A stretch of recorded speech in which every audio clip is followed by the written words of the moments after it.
हम लोग chemical bonding के अंतर्गत कोवैलेंसी पढ़ेंगे। हम लोग ये जानते हैं कि कोवैलेंट बॉन्ड का निर्माण इलेक्ट्रॉनों के ट्रांसफर से होता है। तो किसी भी एलिमेंट के द्वारा जितने इलेक्ट्रॉन का साझेदारी होगा या ये कहो शेयरिंग होगा, उसको हम लोग उसकी कोवैलेंसी कहते हैं। जैसे मान लो कोई एलिमेंट है जो एक इलेक्ट्रॉन का शेयरिंग करता है तो उसकी कोवैलेंसी 1 होगी, और अगर मान लो कोई एलिमेंट 5 इलेक्ट्रॉन का शेयरिंग करता है तो उसकी कोवैलेंसी 5 होगी। तो हम लोग कोवैलेंसी को ये डिफाइन कर सकते हैं कि number of electron shared by an element is called their covalency. हम लोग कोवैलेंसी को ये डिफाइन करेंगे कि number of electron shared by an element is called their covalency. इसको हम लोग नाम देंगे क्या? कोवैलेंसी कहेंगे।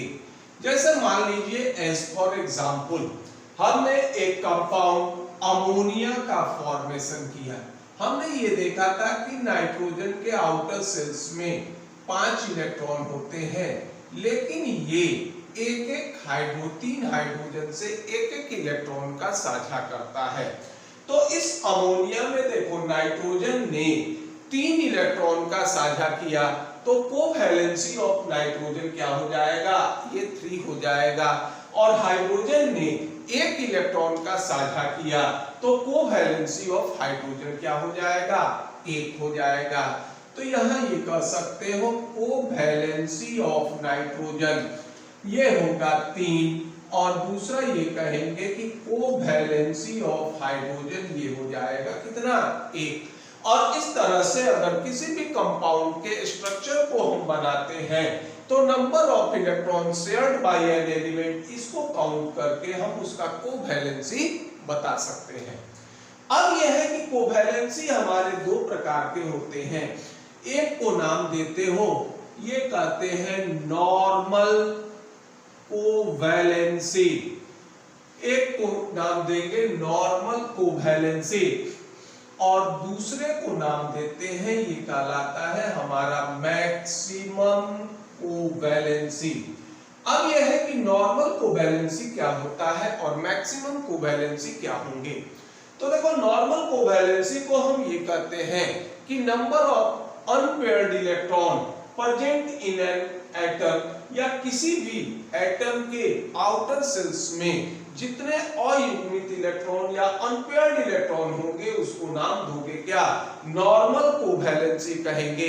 और किसी भी एलिमेंट के आउटर सेल्स में जितना मैक्सिमम नंबर ऑफ इलेक्ट्रॉन होंगे उसको नाम देंगे क्या? मैक्सिमम कोवैलेंसी कहेंगे। तो अब देखो नॉर्मल कोवैलेंसी को क्या कहोगे कि इसको कहेंगे number of unpaired electron present in outermost orbit, present in outermost orbit, यानी आउटर मोस्ट ऑर्बिट में जितने नंबर ऑफ अनपेयर्ड इलेक्ट्रॉन होंगे वो उसका क्या हो जाएगा? नॉर्मल कोवैलेंसी होगा।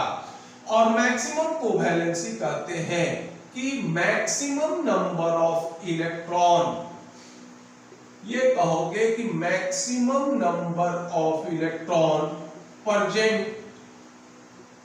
इन outer most orbit, outer most orbit, और इसको नाम दोगे क्या? ये कहलाएगा मैक्सिमम कोवैलेंसी कहेंगे। यही दोनों में अंतर होता है। जैसे मान लीजिए एज फॉर एग्जांपल लेते हैं फास्फोरस, एटॉमिक नंबर हो गया क्या? 15। तो एटॉमिक नंबर 15 होगा तो इसका कॉन्फ़िगरेशन लिखते हैं 1s2 2s2 2p6, ये हो जाएंगे 3s2। अब देखो 3p में 3 इलेक्ट्रॉन होंगे, तो 3 इलेक्ट्रॉन होंगे तो एक क्या होगा? px में होगा, दूसरा py में होगा और तीसरा pz में होगा। तो हम इसको लिखते हैं 3px1 3py 3p y1 और 3pz1 और थर्ड ऑर्बिट में d ऑर्बिटल ओरिजिनेट कर जाएंगे, लेकिन इसमें कोई इलेक्ट्रॉन नहीं रहेगा। अब ये हमारा कॉन्फ़िगरेशन हो जाएगा किसका? फास्फोरस का। तो अब देखिए फास्फोरस के आउटर ऑर्बिट में एक जो होगा ये पेयर्ड इलेक्ट्रॉन हो गया जो 3s में था, और 3 जो होंगे ये क्या हो गए? ये अनपेयर्ड इलेक्ट्रॉन हो गए। तो नॉर्मल कंडीशंस में ये तीनों इलेक्ट्रॉन क्या करेंगे? ये इलेक्ट्रॉन का साझा करेंगे और ये बनाएगा क्या? ये क्या करेंगे? नॉर्मल कोवैलेंसी में कंपाउंड का निर्माण करेंगे। तो फास्फोरस में अनपेयर्ड इलेक्ट्रॉन की संख्या कितनी हो गई? 3। तो फास्फोरस का क्या होता है? नॉर्मल कोवैलेंसी हो जाएगा कितना? 3। तो ये कह सकते हैं नंबर ऑफ अनपेयर्ड इलेक्ट्रॉन ये हो गया 3। तो ये कह सकते हो कि नॉर्मल कोवैलेंसी ये हमारा क्या हो जाएगा? 3। फास्फोरस का नॉर्मल कोवैलेंसी हो जाएगा कितना? 3। अब देखिए ये जो कॉन्फ़िगरेशन होता है, ये कॉन्फ़िगरेशन क्या होगा? ये ग्राउंड स्टेट में होगा। जब फास्फोरस एनर्जी एब्सॉर्ब कर एक्साइटेड स्टेट में आएगा तो 3s 3p और 3d सबकी ऊर्जा क्या हो जाएगी? ये समान हो जाएगी। तो जब ये तीनों ऑर्बिटलों की ऊर्जा समान होगी तो इस पर क्या एप्लीकेबल हो जाएगा? हुंस रूल एप्लीकेबल होगा। और हुंस रूल कहता है कि यदि ऑर्बिटल की एनर्जी समान हो तो इलेक्ट्रॉन पहले सिंगल भरेगा और उसके बाद क्या होगा? ये पेयर अप होगा। तो अब अगर मान लो हम लोग फास्फोरस 15 इसका एक्साइटेड स्टेट अगर इसमें हम कॉन्फ़िगरेशन देखते हैं तो ये हो जाएगा 1s2 2s2 2p6, ये हो जाएगा 3s1 3px1 3py1 3pz1 और ये होगा 3dz2 और बाकी जो होंगे। और इस तरह से देखिए एक्साइटेड स्टेट में ये हमारा 3s का एक इलेक्ट्रॉन क्या हो जाएगा? ये आ जाएगा 3d में। और इस तरह से नंबर ऑफ अनपेयर्ड इलेक्ट्रॉन की संख्या कितनी हो जाएगी? 5। और इसका मैक्सिमम कोवैलेंसी कितना हो जाएगा? ये 5 हो जाएगा। तो यहां कह सकते हो कि इस स्थिति में, या ये कहो सीधा इस तरह से लिखते हैं कि maximum number of electron in outer orbit in, इस तरह से लिख लो, आउटर ऑर्बिट ये हो जाएगा 5 और ये हो जाएंगे आपके क्या? मैक्सिमम कोवैलेंसी ये हो जाएगा क्या? आपका 5। और इस तरह से हम लोग इलेक्ट्रॉनिक कॉन्फ़िगरेशन लिख के नॉर्मल कोवैलेंसी और मैक्सिमम कोवैलेंसी को इंडिकेट करेंगे। यहां देखो d ऑर्बिटल 5 होते हैं तो ये हम लोग यही d ऑर्बिटल यूज करते हैं। ये जब हम लोग आगे हाइब्रिडाइजेशन पढ़ेंगे तो वहां ये इंडिकेट होगा कि 5 में से कौन सा d ऑर्बिटल इस स्थिति में यूज करते हैं। तो यहां आप ये ध्यान रखना कि इस स्थिति में हम लोग 3dz2 यही एक d ऑर्बिटल का यूज करते हैं। तो फास्फोरस की नॉर्मल कोवैलेंसी हो गई 3, मैक्सिमम कोवैलेंसी हो गई 5। अब ये देखो नॉर्मल कंडीशन में ये 3 कोवैलेंट बॉन्ड का फॉर्मेशन करेगा और मैक्सिमम जो होंगे ये क्या करेंगे? 5 कोवैलेंट बॉन्ड का फॉर्मेशन करेंगे, या ये कहो कि 5 इलेक्ट्रॉन का शेयर करेंगे। इससे अधिक शेयरिंग कैपेसिटी फास्फोरस की नहीं होगी। तो इसमें एग्जांपल जैसे नॉर्मल में एग्जांपल ले लो, ये हो गया तुम्हारा PCl3 और इसका एग्जांपल हो जाएगा क्या? PCl5। तो इस तरह से हम लोग किसी भी एलिमेंट का नॉर्मल कोवैलेंसी और मैक्सिमम कोवैलेंसी हम लोग बता सकते हैं। अब ये देखते हैं और इसको आगे देखते हैं कि किस कंडीशन में कंपाउंड ये नॉर्मल कोवैलेंसी और मैक्सिमम कोवैलेंसी को ये शो करेंगे। तो पहले इसको नोट डाउन कर लीजिए। अब देखो एक स्थिति और इसमें जनरेट करेगा, और वो स्थिति ये है कि कुछ ऐसी भी परिस्थितियां होंगी जहां सब चीज है लेकिन एलिमेंट क्या होंगे, ये मैक्सिमम कोवैलेंसी शो नहीं करेंगे। जैसे मान लो एग्जांपल लेते हैं, ये हो गया नाइट्रोजन, एटॉमिक नंबर हो गया कितना 7। अब देखिए ये फास्फोरस पीरियोडिक टेबल में फास्फोरस के ऊपर स्थित है, तो इसका कॉन्फ़िगरेशन लिखोगे, ये होगा 1s2 2s2, ये हो जाएगा 1s2 2s2 2px1 2py1 2pz1। अब देखिए यह डी ऑर्बिटल यूज नहीं करेंगे क्योंकि थर्ड सेकंड ऑर्बिट में डी ऑर्बिटल नहीं होते। तो देखो ये हो गया नंबर ऑफ अनपेयर्ड इलेक्ट्रॉन, ये हो गए कितने 3। तो नॉर्मल कोवैलेंसी ये हो जाएगा नॉर्मल कोवैलेंसी, ये हो जाएगा इसका कितना 3। अब देखिए अगर हम मैक्सिमम कोवैलेंसी यूज करें तो इसमें आउटर मोस्ट ऑर्बिट क्या हो गया सेकेंड ऑर्बिट। तो देखो आउटर मोस्ट ऑर्बिट में इलेक्ट्रॉन की संख्या कितनी हो गई 5, 2 हमारा हो जाएगा 2s में और 3 हो जाएंगे कहां 2p में। तो अब यहां ये कह सकते हो कि maximum number of electron in outer orbit ये हो जाएंगे 5।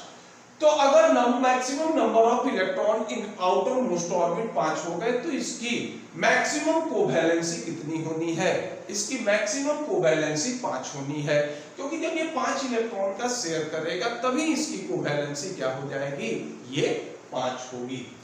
अब यहां एक चीज और देखिए, अब यह है कि अगर 5 इलेक्ट्रॉन के शेयरिंग के लिए ये 2s ऑर्बिटल का जो इलेक्ट्रॉन है इसको अनपेयर्ड इलेक्ट्रॉन कन्वर्ट करना पड़ेगा या इस इलेक्ट्रॉन को अनपेयर्ड करना होगा, क्योंकि अगर पेयर्ड इलेक्ट्रॉन है तो ये पेयर्ड इलेक्ट्रॉन ये साझा में भाग नहीं लेते।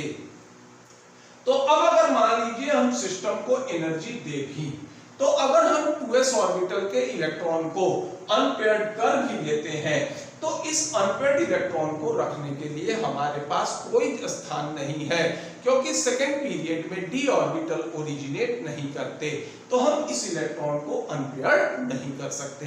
तो जितने भी सेकेंड पीरियड के एलिमेंट हैं किसी में डी ऑर्बिटल ओरिजिनेट नहीं करेगा, तो हम सीधा कह सकते हैं कि मैक्सिमम कोवैलेंसी या ये कहो कि एक्सटेंशन ऑफ कोवैलेंसी ये जो होंगे सेकेंड पीरियड के एलिमेंट में संभव नहीं होंगे। तो ये सीधा कह सकते हो कि मैक्सिमम कोवैलेंसी, सीधा ये कह सकते हैं कि maximum covalency does not shown by elements of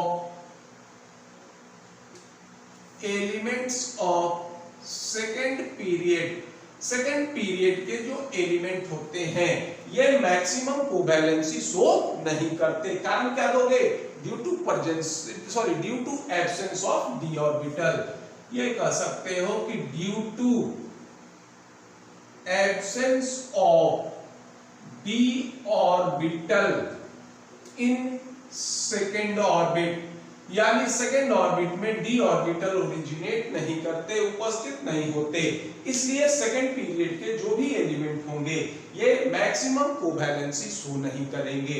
जैसे मान लो इसका एग्जांपल ले लो, ये जो होगा नाइट्रोजन हो गया NCl3, लेकिन नाइट्रोजन जो होंगे ये क्या होंगे NCl5 का फॉर्मेशन नहीं करेंगे। ठीक उसी तरह से फास्फोरस PCl3 बनाएगा और साथ में जो होंगे ये क्या होंगे PCl5 भी बनाएंगे। तो ये इसका नॉर्मल कोवैलेंसी होगा और फास्फोरस का कोवैलेंसी मैक्सिमम कोवैलेंसी होगा कितना 5। और जो मैक्सिमम कोवैलेंसी होते हैं इसको हम एक्सटेंशन ऑफ कोवैलेंसी भी जो होगा ये कहेंगे। और ये क्या होता है, maximum number of electron shared by an element. जैसे मान लो फास्फोरस के अगले ग्रुप में है हमारा क्या सल्फर होंगे, ये सल्फर का एटॉमिक नंबर होता है 16।